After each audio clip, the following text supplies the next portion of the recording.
Welcome. Come on in. It's Thursday and it's happy hour. Home happy hour to be exact, so grab a drink and let's get started. Hi everybody, it's Claire Paris with the Paris Group Realty LLC in Portland, Oregon. And today on our home happy hour, we are answering the question, what is the difference between a realtor, real estate agent, and a broker? So real estate in general is very specific. How's that for a good one? What I mean by that is each state has different laws and different names for what I do for a living. So if you remember back to your SAT, you know those questions that always stumped me were the ones that you said, is this, but can it also be that? You know those? The ones that I was like, wait, what are you asking me? So same thing. A real estate agent is a really big category. It can pretty much be anything. So to be a real estate agent, I don't have to do anything besides pass my national test. If I want to be state specific, then there's another test that I have to take. And in the state of Oregon, that would make me a broker. And a broker just means that I can sell real estate in the state of Oregon. Now, if you want to go even deeper, you can be a realtor. Now, a realtor is not state specific or licensure specific. It's actually ethically specific. So specifically about realtors is we belong to a group.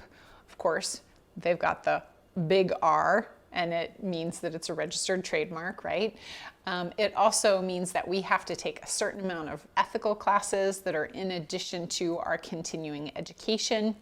It also means that we have to hold ourselves to a higher ethical standard, and there's actually an organization in each state that you have to be a member of. And then, of course, the National Association of Realtors is the organization that I'm a member of, that every realtor in the US is a member of. And you've probably seen our cheesy commercials on your trusty television show about being a realtor and how it's pronounced. Of course. So I'm a realtor, and what that means is I have a fiduciary responsibility to do what's right for you. So that means that I have to keep your interests in my heart and in my head and do what I think is best for you financially. That's a higher level of requirement than just a regular old real estate agent or a broker. Of course, this gets even more complicated because in Washington, you can be called something else. In California, they might call you something else. So it really depends on the state.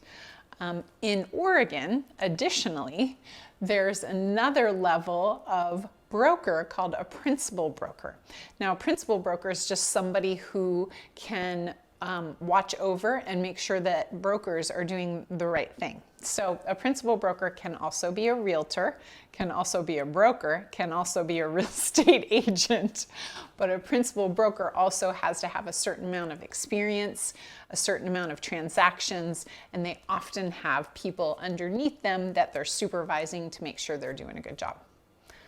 I'm sure that I thoroughly confused you, but I'm happy to explain this further if you'd like to reach out.